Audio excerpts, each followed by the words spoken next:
He likes to talk. He likes to tell me what he's doing, send me videos of where he's going. Marcus Forrester says he and his son Jason, 38, voice texted each other every day and many times a day, especially after Jason moved from Beltsville, Maryland to Miami, Florida. Frequent trips to the Dominican Republic led to love and then marriage to a woman Jason met there. He met the parents and so on. They got married in the air, and he started making arrangements to get her to come here legally. And that did happen. She got a visa. Forrester says Jason and his new bride struggled a bit as they transitioned from a long-distance relationship to sharing a home. Then something unexpected and shocking happened. One day he came back from work and the partner was cleaned out. She left and disappeared. Forrester says his son was heartbroken when his wife refused to return his calls, then blocked him. He says Jason decided to fly to the Dominican Republic to talk with her family, hoping they would help convince her to return to the marriage. But after the phone call from the airport 2 weeks ago, Marcus Forrester says no one, not his family or friends, has heard from Jason. Calls to the Dominican embassy have produced no helpful information, he says. We're just very, very concerned and hoping and praying that he shows up some way, somehow. But the reality of it is it could be even worse.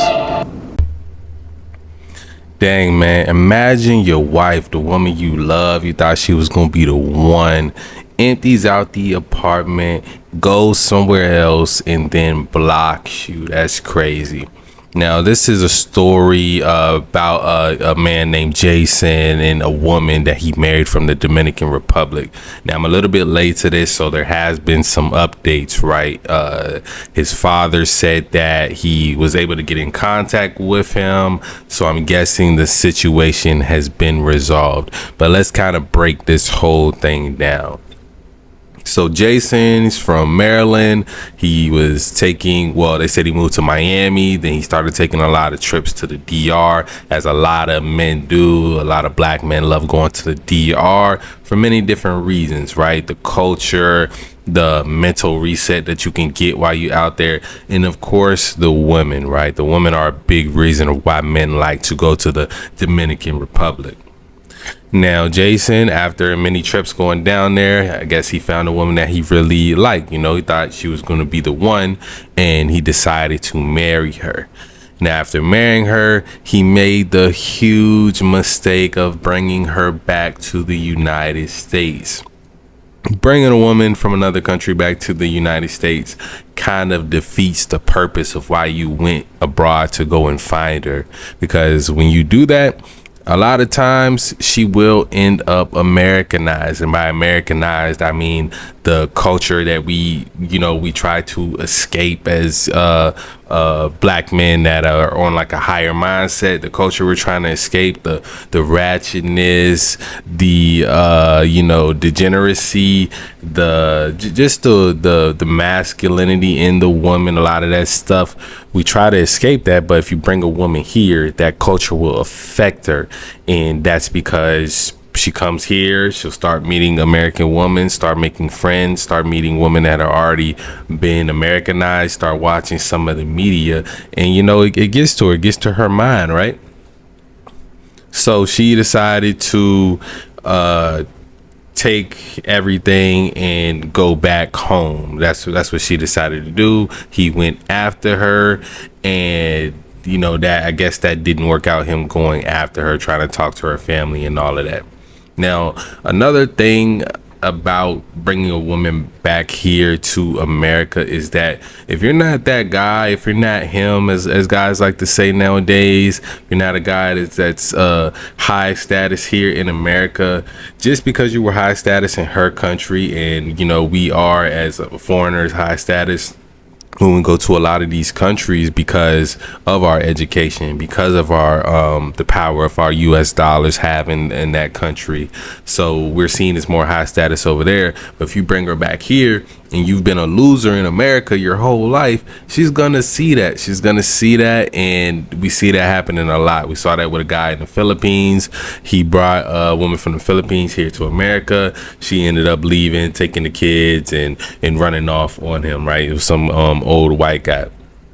I've also seen other stories of guys going to the Dominican Republic, coming back here. The woman, she realizes that, man, this guy, he's really kind of a loser, and she'll end up probably finding a Dominican man here, someone that she can relate to, and running off with him. Now that also happens because a lot of times guys, they don't embrace their woman's home culture. You know, they try to bring her here, and a lot of times if she doesn't, she might get homesick, especially if she's a good woman, right?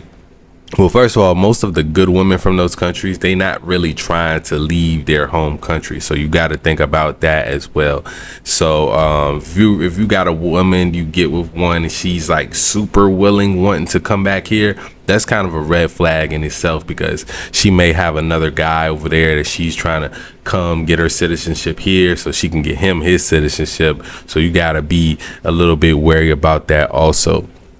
So Jason, he definitely made a huge mistake bringing her back, because even if you are him, right, Jason could be the coolest, smoothest guy in the world. Jason could really be that guy. And even so, a lot of times you bring a woman back to America and the culture here, it just gets to them, man. Just gets to them. She start asking for more than she would if she was back in her home culture, because, you know, a lot of times in a lot of these other countries, they live a more humble lifestyle. So it's just not a good idea. Just not a good idea.